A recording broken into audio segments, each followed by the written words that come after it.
Hey, welcome to the channel. Today we are going to be talking about Schrade knives as a collector knife. The ins and outs of them, the things you need to know, the things you may not know. And Pervivet, bonjour, guten tag, hola, and ciao to my foreign friends. So Schrade Cutlery Company started in 1904 by the Schrade brothers. They were led by George Schrade. His brother Louis and William also joined them. And later they opened a second factory, and Joseph, another brother, ran that. So they started in 1904. In 2004, they went bankrupt. After that, Taylor Brand bought the trademark, and then in 2018, Smith & Wesson bought Taylor Brands. And so all in all, that's a 119-year history. So that is a whole lot of collecting there. And there's a lot of ground to cover here, so I'm going to move kind of quick. What I do is I split this up into 5 distinct periods. So the first one would be 1904 to 1946. That's Schrade Cutlery Company, the original, the parent company. And then in 1947, Albert and Henry Bear bought Schrade Cutlery Company. At the time, they owned Ulster Knife Company. And so those knives were marked Schrade Walden. And that period of time runs from 1947 to 1973. So after that, the tang stamp is changed again to just Schrade, New York, USA, and the model number. That's a separate period of time, I think. The knives are a little different, and the history is different. And that period of time runs from 1974 to 2004. 2004, the company is bankrupt. Taylor Brand buys it. And so from 2004 to 2018 is the 4th period of time that we're talking about. And from 2018 up to present, Smith & Wesson has owned the company. And that is the 5th and final period of time that we're going to be talking about. Okay, so let's talk about the first period of time. The time period between 1904 and 1946. Schrade Cutlery Corporation is founded and they produce high quality knives. So these knives are just fantastic builds on these knives. And they use quality materials. Any of these knives would compare favorably to case at the time, or even Cattaraugus knives. So they're just a rock solid build on these knives, and bordering on the high quality side. They used pretty much any handle material that you could think of, including gold and silver, stainless steel, nickel, silver, and they had 24 different colors of celluloid that they used. And let me just show you the tang stamp. So it's 3 lines: Schrade Cutlery Company, Walden, New York, and that's the tang stamp on the earliest models. There's 2 earlier tang stamps. So the first tang stamp that they used was Schrade Cutlery Company, Walden, New York, Germany. That probably only lasted about a year. So about 1905 and up, you're going to see the tang stamp Schrade Cutlery Company in a semicircle with Walden, New York at the bottom.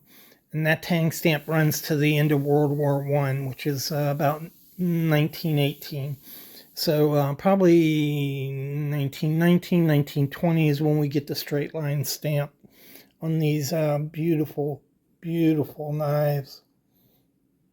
Just fantastic. These are highly collectible knives. Very much in demand. They still don't command the same price that case knives do. So I think they're still a bargain when you can get a hold of good examples of them for under $100, definitely. But a lot of these knives, only one did I pay $100 for. The rest of them are in the $40 range. Just really nice knives. So probably the best advice I can give you on collecting the first generation Schrade cutlery knives. So go ahead and get this catalog. It's a reprint. It was redone by A.G. Russell, and it's a reprint of their 1926 catalog. And inside this is also every 2 years after 1926, they put a supplement out. So these were knives that were new and added to their lineup. And Schrade, A.G. Russell puts the total number of models at 600, but I hear a lot of commenters put it at 800. So I think it was more in the 800 range. This is all the different blade types that they used. And so on these Schrade models, they used a 4-digit model number. The first digit designated how many blades were in the knife and what the position was. So 1 would be a 1-bladed knife at one end. 2 is a 2-bladed knife, so this would be a 2 at one end. 3 would be 3 blades at one end. And 7, I don't know why this skipped the middle numbers. 7 would be 2 blades at opposite ends. 8 would be 3 blades at opposite ends, so like a Stockman. And then this one would be a 9 because it's 4 blades at both ends. Pretty simple. The next 2 digits, the second and the third, were the model number, whatever that number would be. And then the fourth one was the type of scale material that was on the knife. And so all of that is readily available online. I'm not going to go through all the different handle materials and codes. They also used letter prefixes and suffixes on the number, which meant different things. They used a lot of them, though. And when Albert Baer bought the company, he did away with most of that stuff and went to a three number system in the designation. But oftentimes Schrade Walden would use the first 3 numbers of the old designation of the knife. So this knife right here is a 770, and the old designation would have been 770 something, probably 4, because this is celluloid, and so it probably would have been a 4. This would have been a 704, and that's how the Schrade markings work. Let's see, what else can I give you? Okay. So we're going to talk about the second period of time now.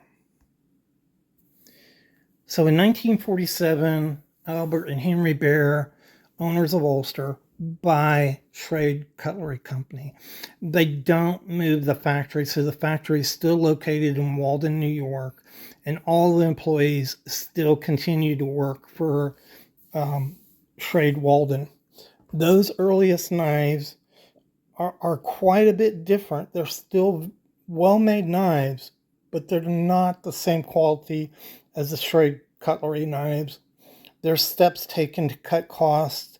One of them, of course, is the number of handle materials is greatly reduced, as is the number of model numbers. So between Schrade Cutlery and Schrade Walden, you're looking at a decrease of about 700 model numbers. Schrade Walden at this time has about 100 of the model numbers. And let's see. So there's a Schrade Walden, New York, USA tang stamp. That tang stamp runs from 1954 all the way up to 1973. And let me see if I can show you the earlier tang stamp here. So you have Schrade Walden, New York. So that's the tang stamp that ran from 1947 to 1953. As always, you're going to have a little leeway in that. If they had produced these blades in 53, they'd probably keep using those blades until they ran out.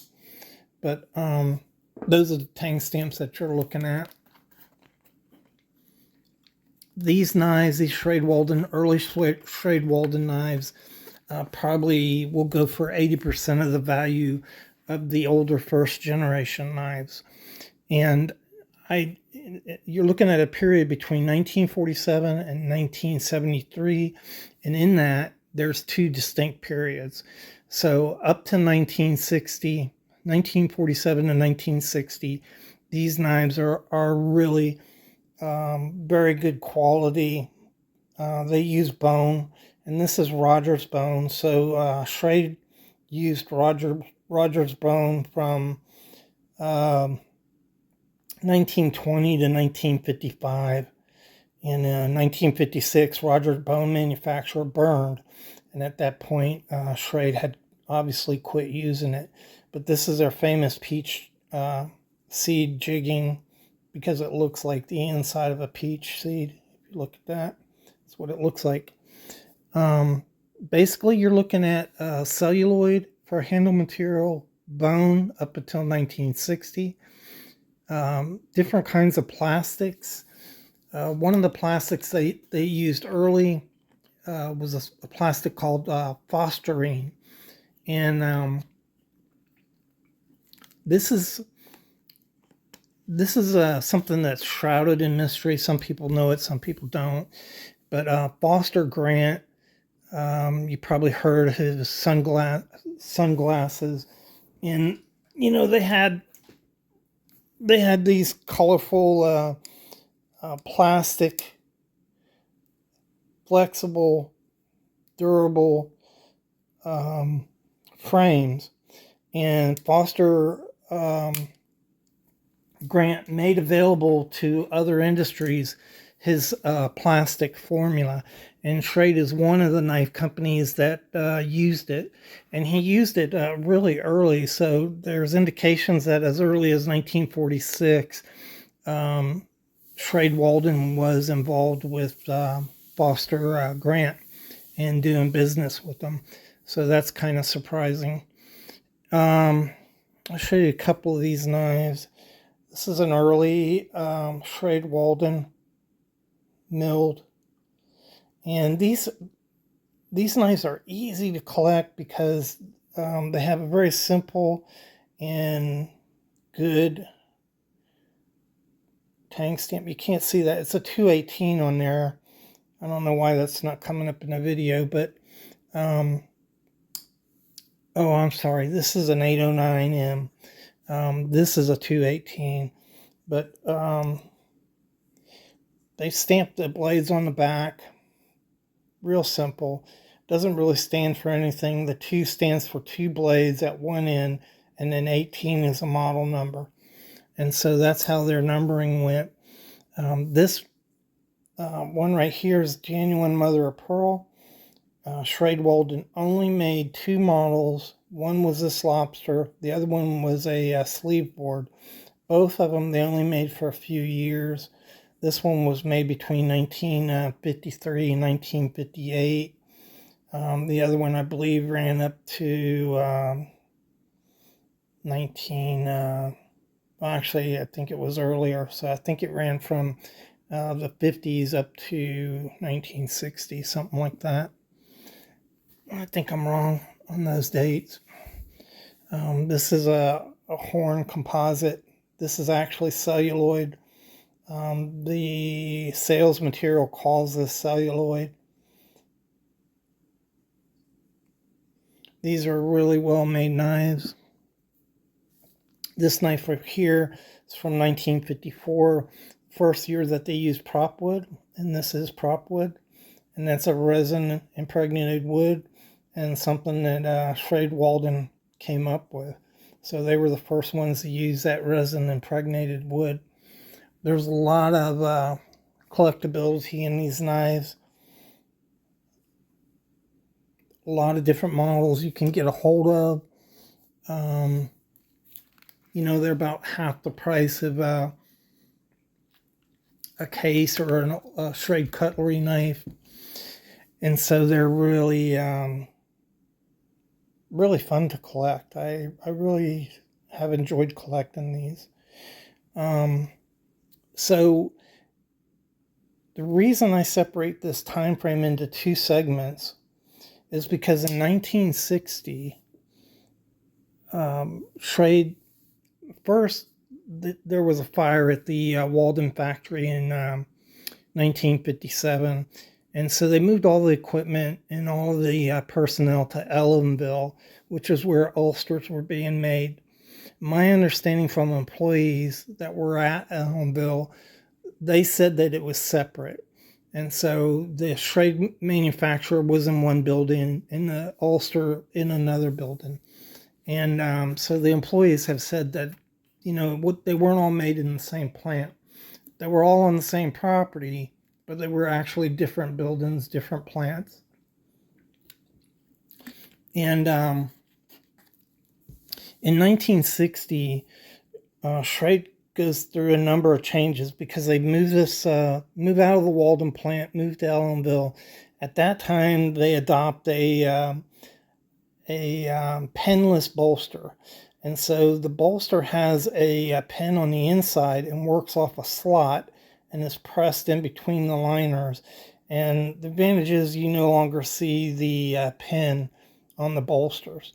It also makes it really hard to take apart and fix a knife, but it provides for a lot better look. They also switched from bone to Delrin at that time. And like any transition, you can find, I've got Schrade knives that are penless, so they're made after 1960, but they have bone handles. And I've got ones that have pins. And in fact, this is one right here. Well, let's see, that's not it. I'm not sure where that one is, but I have one that has pins, but is Delrin. And so you're going to have some give and take on those transition years as they use material up. Most of the shields, this is a bullet shield that Schrade Walden used. This is their federal shield. They also used an oval shield. And they used a bar shield. Like this one's a polygon, but they also used a bar shield on a very limited basis. That's about the only shields that they used until they came out with the Old Timer and Uncle Henry series. So in 1960, the company goes through a big change. They're drastically reducing the number and models again. And at the same time, in 1959, this is a brainchild of Albert Baer. The old timer model comes out. This is a well-made knife that's not very fancy. So it's just a plain Jane knife that's built very well, meant to be attractive to farmers and people in the trades that need a good knife for EDC. And it's very, very affordable. These knives really were popular and caught on. A few years later, 1960, 61, the Uncle Henry line comes out. All these models are built on the same frame. And so the same frame, as a matter of fact, I'll show you this. So this model was made before the Uncle Henry line comes out. You could see they're almost exactly the same. And they're just putting different adornments on it. So this is imitation stag. And these knives were supposed to appeal to the hunters, fishermen, adventurers, hikers. So give them that rugged look. Same basic knives though across the board. They're just appealing to different groups of people based upon the scale material that they put into it. In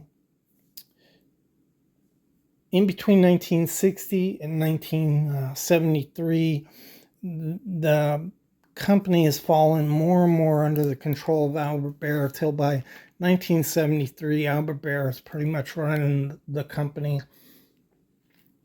He's become good friends with the Miranda brothers who own Imperial. And very early on in 1947, Albert Baer became part of the Imperial Associated Companies. And so a lot of people say that that's a merger, in that Schrade was a division of Imperial. I'm not sure I really believe that. I think Albert Baer had a lot of autonomy in what he did. He did a lot of things on his own, and he became very rich. And I don't see that as a merger type situation. I think the companies truly just cooperated in meeting production schedules and things like that. But as always, I could be wrong about that. So as we get close to the 70s, Albert Baer lands a contract for Buck knives. So in 1966, Buck decides to make pocket knives, and they're not equipped to make them, and so they contract them out. And this pocket knife right here is an early one from around 1968. And the way you can tell it was made by Schrade is these knives are marked Buck on every blade. So you see that. And the other blade is marked Buck too. There were problems. Schrade was trying a new system for the knife pivoting, and it didn't work, and it cost Buck a lot of money to repair these knives, and so Camillus ended up getting the contract to build them. So these Schrade knives are really rare. They were only made a couple years for Buck, and then Camillus picked up the contract. This knife here is a Schrade knife, and this is a Belknap Hardware Company knife. Schrade provided knives to a number of big hardwares, as well as retail outlets, and then just individuals who purchase knives. This knife right here dates to the 80s. Has a little John Deere tractor on it. Nice green bone. When you turn it over, this is just a tractor company, Mike Williams and Company. Cool little knife. He contracted Schrade and had him make him up some porcelain knives. This is one of the few Granddaddy Barlows you'll ever see that Schrade made. Yeah, it's pretty wild. I looked and I couldn't find too many of them. So entering this period of time, the company starts consolidating and trying to put all of its assets in Ellenville in one place to save money, and they start divesting themselves of other companies that they've been a part of. Schrade maintained a presence in Germany, Ireland, England, Canada, and Mexico. So they were a really big organization. And we're not talking about just Schrade here. Imperial was the largest company in the world from the 1940s up to the 2000s, and Schrade was part of that. And the owner of Schrade, Albert Bear, was in the process of taking control of Imperial Schrade. This knife here is a Parker Frost. Really nice knife, but I think you can recognize the pattern there as being a Schrade. And these were special made for Parker Frost by Schrade. Nice little bison etch there. Genuine bone. This knife was produced in 1978, and it was the first time since 1960 that they had produced bone in a knife. But I think this kind of motivated Schrade, and they shortly after that, in the 1980s, they produced their own series called the Heritage series of knives. So now we're really talking about that third period. Let me see if I can show you the tang stamp. So it's just Schrade USA in the model number. Sometimes there's a Schrade USA New York and the model number is underneath it. But that marks the change from 1974 to 2004. That's pretty much the way the mark went. Sometimes you'll see knives that have Schrade and a plus after them. Right there. And what the plus stands for is this is 440A stainless steel. So knives that have the plus have the 440A stainless steel. This knife dates 1976. Schrade did a series at that time for the 200th anniversary of the American Revolution. This is Liberty Bell. They had a Minuteman on one knife, and Paul Revere on the other knife. I've got all three knives. They have a nice little emblem here. This one's brass. Some of them are pewter. And again, it's just a 340, little 340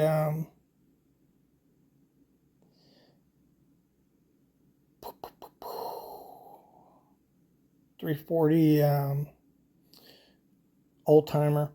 And you can see that on these they used a different tang stamp. So that's SW, Schrade Walden Cutlery, and LBM1 stands for Liberty Bell 1. And so they use those kind of stamps on special issue knives. Here's one, I believe this dates to the 80s. It's a Jim Bowie knife. This is a nice, really nice pewter emblem on here. It's glued. And then on the back, they got a little plate, limited edition. Schrade made so many of these limited editions, 12,000, 6,000 at a time, that, they're not worth a whole lot more than when they were issued. And that's something you have to be careful if you're collecting these knives. You don't want to pay $140 for this knife. It's a $40 knife, maybe $60. That's about the highest I'd go for those. In 1979, they came out with the Scrimshaw series. These are pretty nice little knives. This right here is not photo etched. It's actually engraved, and then they put ink over it, and you can feel the depth on these. And if you have one of these that wore off, you can just put some ink on it and then that etching will pick it up. And you can see the 1979. Some of these are signed by the artist with the date on it, but I find a lot of them aren't. A lot of them don't have the date on them. You can see right here, this one does not have a date on it.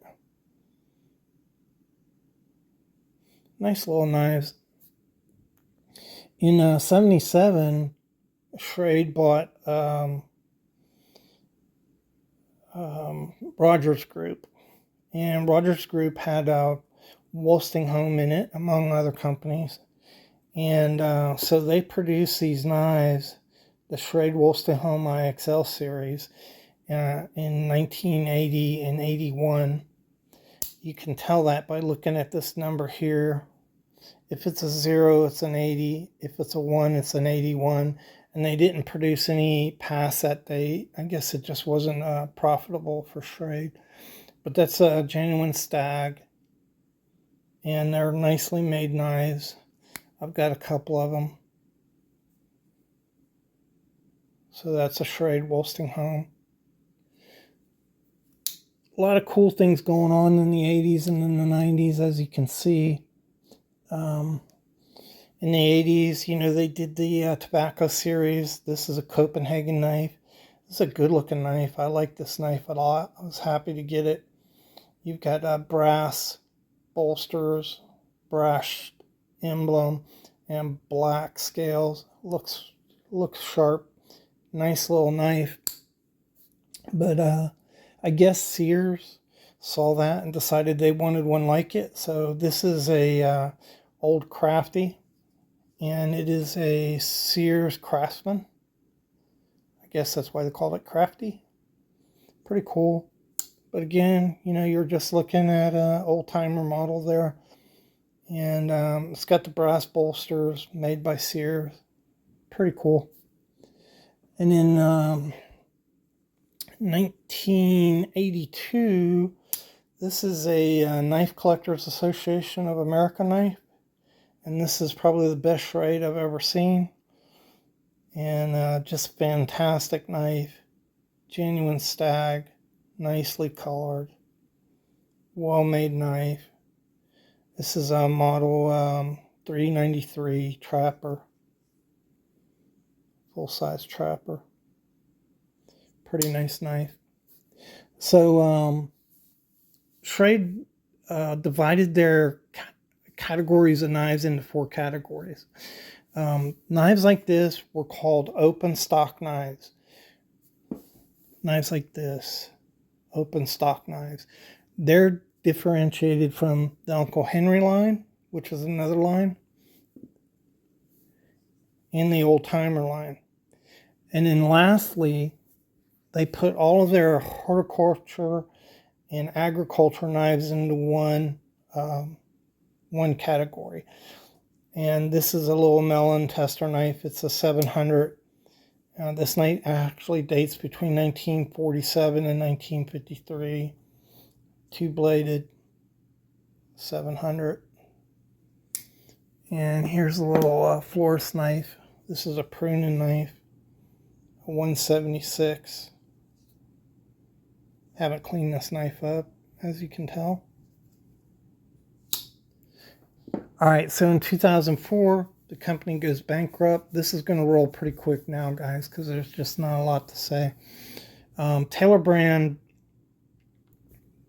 buys the trademark and starts producing knives like these. So I call these kind of designer knives. This is a basic lobster knife here. Get your scissors. Basic penknife, but on the other side you get a clip. So this is a money clip. It carries the Uncle Henry name. You've never seen an Uncle Henry like this. But really nice mother of pearl. These are made in China. Here's another variety. This is a whittler, balloon-end whittler. And really nicely made. And you can see here, it's also milled. Now, granted, this is pretty basic milling, but it is milled, and it's a pretty cool knife. This is genuine black lip mother of pearl in there, and you have synthetic stones. So these are the kind of knives that Taylor Brands is making, kind of specialty knives. And in 2018, Smith & Wesson buys Taylor Brands. And by the way, the old style, old timer, and Uncle Henry's were still available with Taylor Brands. Also, Imperial knives were available with Taylor Brands, and they are today. So this is an old timer from Smith & Wesson. So a very nicely made knife, made in China. And I understand starting, I think, this year, they're going to make these in America again. So that's pretty cool. And thank you, Smith & Wesson. But these knives are pretty good knives. They're inexpensive. A good EDC knife for you. They're simply marked Schrade. I don't know what the new ones will be marked. They'll probably have a USA mark on them, obviously. So I hope you guys enjoyed the video. Hope you found it informative. There's a lot of collecting here.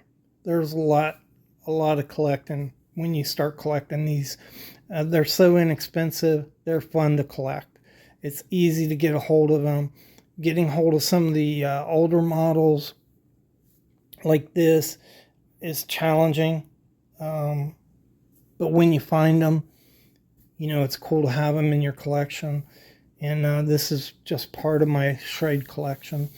But anyhow, thanks for watching the video. Remember, you'll know the truth. The truth will set you free. And go ahead and subscribe if you'd like to see more content like this. And I really appreciate you guys for watching. Thanks again.